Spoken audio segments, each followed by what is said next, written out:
Lula e o presidente do Senado, Davi Alcolumbre, tiveram encontros na noite de terça-feira, ontem, após meses de desentendimento. Em grande parte desse desentendimento foi trazido a público.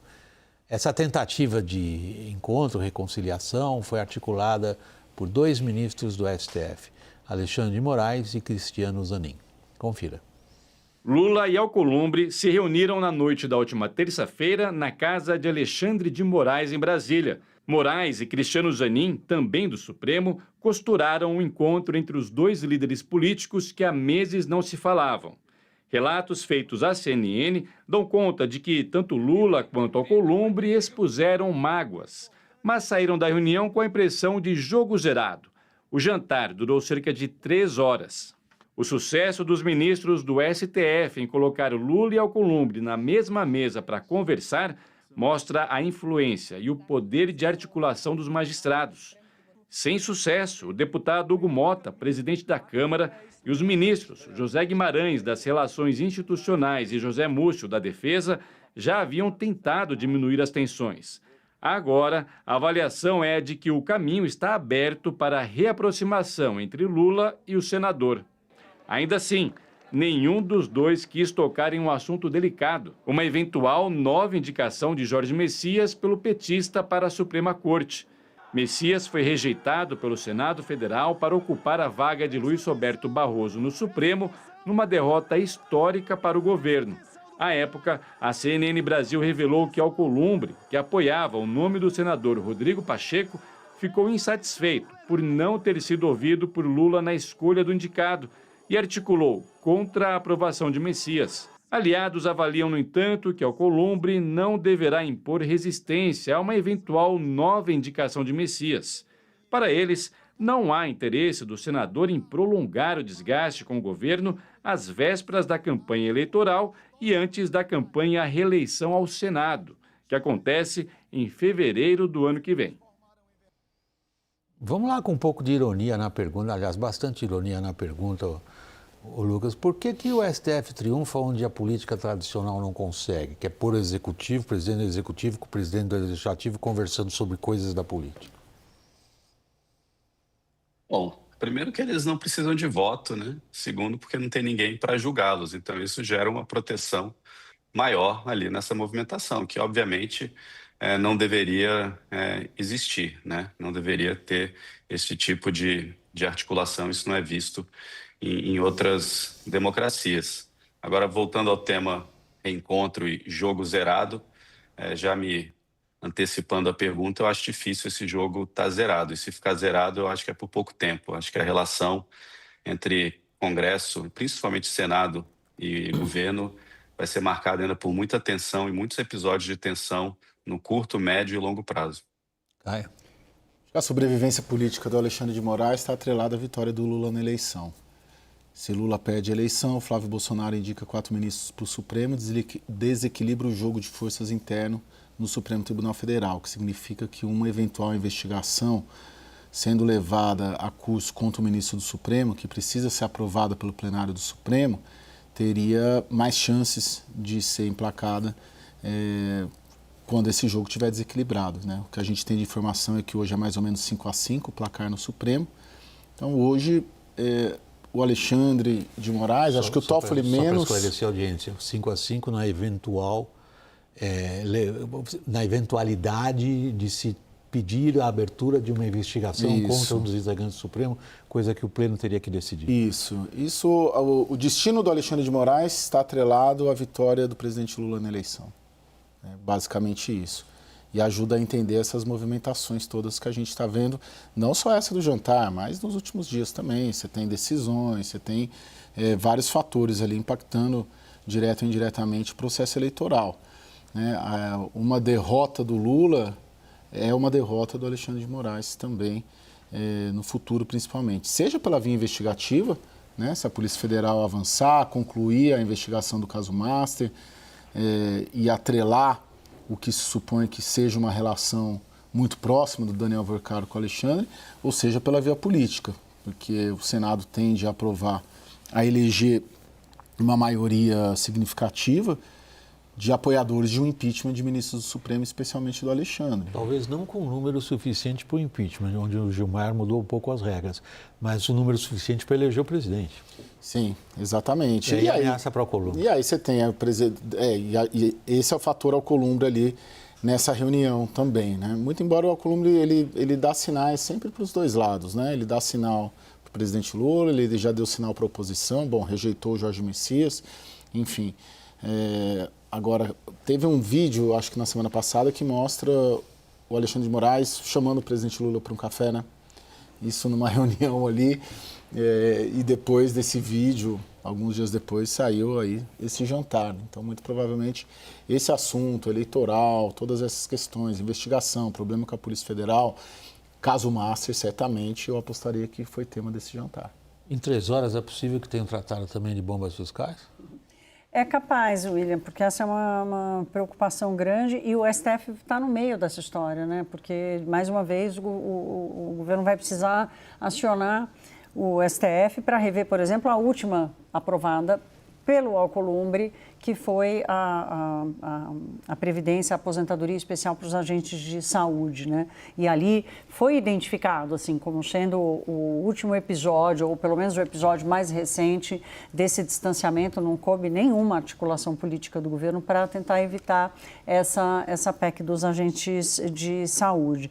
A grande questão aí é o seguinte, né? O Lula, será que ele confia no Davi Alcolumbre? O que eles falam em 3 horas é confiável, né? E um outro ponto que me chama a atenção aqui, e a gente vem falando disso, como o pudor político desapareceu de Brasília, né? Não há nenhum constrangimento, assim, de ministro do Supremo Tribunal Federal como o Alexandre de Moraes, que é tão emblemático e está tão envolvido em tantas outras coisas que a gente trata aqui, assume esse papel de liderar uma reunião, um reencontro, como você disse, entre o presidente da República e o presidente do Congresso Nacional. Então, tem uma questão aí de confiança, tem uma questão de muitas questões que não foram resolvidas ainda e tem essa confusão institucional, criando ainda mais embaraço, né? Porque como é que você desembaraça? Como é que você separa agora a atuação de cada um desses personagens, dessas personagens, sem fazer essa mistura política envolvendo a Suprema Corte? A gente pode, de novo, com um pouco de ironia, Lucas, dizer que se há um fator que une os 3 personagens, além das investigações e das preocupações que eles têm com investigações sobre escândalos, é que cada um dos 3 quer ficar onde está. Que chances Alcolumbre tem de conseguir isso? Sem dúvida, é um objetivo dos 3. William, o Brasil virou um país tricameral em relação à política e legislação. Por isso que a gente tem visto, por conta do ativismo judicial, por conta da judicialização da política, os ministros do STF cada vez mais sendo atores políticos, atores que participam do dia a dia da política, da legislação, do que é aprovado no Congresso.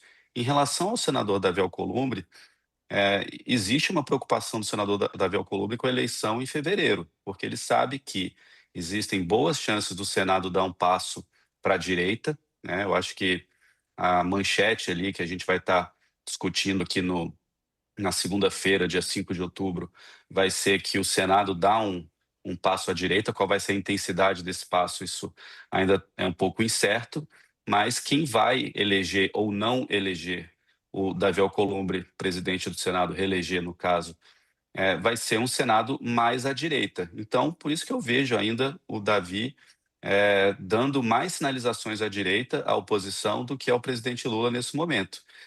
Concordo inteiramente com o Caio, ele dá sinalizações para ambos os lados. Acho que ele pode fazer alguns agrados ao governo nesse final de ano, pode não fazer nenhum tipo de movimentação negativa para um reenvio do nome do Jorge Messias à Suprema Corte, mas continuo achando que o Davi, por conta desse objetivo dele de reeleição num Senado que vai estar mais à direita, eu vejo ele hoje um presidente de Senado dando mais sinalizações à direita e, com isso, gerando mais atritos com o presidente Lula e com o governo. Aí eu vou pedir para você seguir nessa linha. 2 nomes fortes da direita são considerados nomes possivelmente presidente do Senado: Tereza Cristina e Rogério Marinho. William, eu apostaria, eu acho que o Davi é o que menos depende das eleições nesse cenário. Davi, se o Lula ganhar ou se o Flávio ganhar, ele vai fazer algum tipo de composição. Ele tem muito o Senado na mão, né, por decorrência de uma série, da forma como ele trata senadores, da forma como ele atende senadores, interesse de senadores e por aí vai. O destino político dele, dos três, é o que menos está atrelado a essa eleição. Eu penso que se o Flávio ganha, vai fazer, qualquer acordo sobre o Senado vai passar pelo Davi Alcolumbre. Isso pode ser numa composição com a Tereza, Davi e Tereza no próximo biênio, ou Davi e Rogério, ou Rogério e Tereza primeiro e depois vem o Davi, de alguma maneira. Por isso que a equação, claro, a soma dos eleitos do PL e da direita é relevante, mas dos três ali, o Lula por motivos óbvios, mas o Lula, o nome dele já está ali, foi presidente 3 vezes, se perder vai para casa. O do Alexandre eu acho muito significativo o grau de dependência que ele tem da vitória do Lula, mas muito mais para mim do que o Davi Alcolumbre. O Davi Alcolumbre tem mais 4 anos de mandato, né? Ele consegue governar, entre aspas, o Senado, independentemente do Lula ou do Flávio Bolsonaro ganhar. Essa história entre Tereza Cristina e Rogério Marinho, a Tereza Cristina virando presidente do Senado, o Rogério Marinho ele está assumindo uma posição de ser o grande articulador dessa campanha do Flávio Bolsonaro, né? Então, assim, ele pode ser um casa civil, ele pode ser um cara com muito poder dentro do próprio governo, grande coordenador no sentido da gestão mesmo do governo de Flávio Bolsonaro, e toda a sinalização que a Tereza Cristina está dando até aqui, a gente acabou de falar isso, se ela se mantiver como uma aliada conciliadora numa vitória, até uma vitória de Flávio Bolsonaro, ela pode ser presidente do Senado, não precisa ter o Rogério Marinho na presidência do Senado para garantir vamos dizer assim, uma condução das pautas de interesse do governo. Lucas, por último, eu tenho 2 minutinhos ainda, um pouquinho menos até. O que a gente assistiu nos últimos dias, com alguma intensidade, foi uma ofensiva muito forte do ministro Flávio Dino em relação às emendas parlamentares, inclusive com a possibilidade de declará-las, que é um cenário que muita gente em Brasília considera presente, inconstitucionais. Essa reconciliação entre os três altera algo nisso? Eu não tenho dúvida, William, que isso foi pauta desse jantar. A gente tem visto, quando o Senado ainda estava funcionando, assim, antes de entrar em recesso, eu lembro que eu passei uma semana, fui seguidamente ao Senado, ali conversei com alguns senadores, uma terça, quarta, quinta seguida, e existia muito essa preocupação sobre esse rumor de que poderia ter uma decisão do STF travando de forma direta, considerando inconstitucional, as emendas impositivas. As emendas impositivas e todas as decorrências dela, né, que vêm de emendas de relator, que já foram proibidas, emendas de bancada, elas mudaram completamente a relação entre os poderes, né? Por isso que a gente não vê hoje os partidos fazendo tanta questão de pular num barco de uma campanha presidencial, porque mudou o jogo. Antes, o Congresso tinha que beijar a mão do presidente, hoje é o presidente que beija a mão do Congresso. Como o Caio disse, o senador e presidente do Senado, Davi Alcolumbre, está tranquilo em relação ao próximo presidente da República. Ele vai continuar sendo poderoso, forte, influente, autônomo, independente de quem vença as eleições. Esse assunto das emendas é de sobrevivência para o Senado e pode ser um assunto que, caso entre numa linha de declarar inconstitucional, para ter uma crise institucional que poucas vezes a gente viu. Eu ainda vejo como improvável essa situação, né, de tratar como inconstitucional as emendas. Eu vejo que no tema das emendas a gente vai sempre chegar num acordo, muito provavelmente mediado ali pelo presidente da República. Seria isso? É difícil. Essa pizza é difícil de assar. E depende do resultado da eleição também, né, William? Agora, como diz o Romero Jucá, e já disse aqui nessa mesa, inclusive numa entrevista, o Congresso comia carniça e passou a comer filé mignon. E qualquer bicho, quando passa a comer filé mignon e que come a carniça, não vai voltar. Esse gênio não volta para a lâmpada.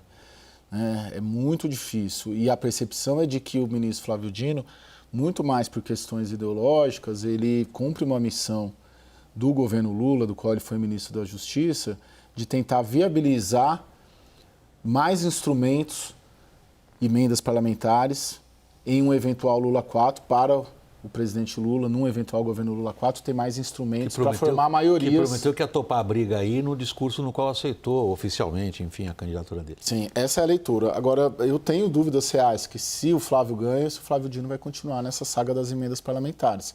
Porque aí não, ele, no caso, empoderaria mais, estaria no interesse do Supremo empoderar mais o Palácio do Planalto no eventual governo Flávio Bolsonaro? Eu tenho dúvidas. Interessa empoderar se for um Lula 4.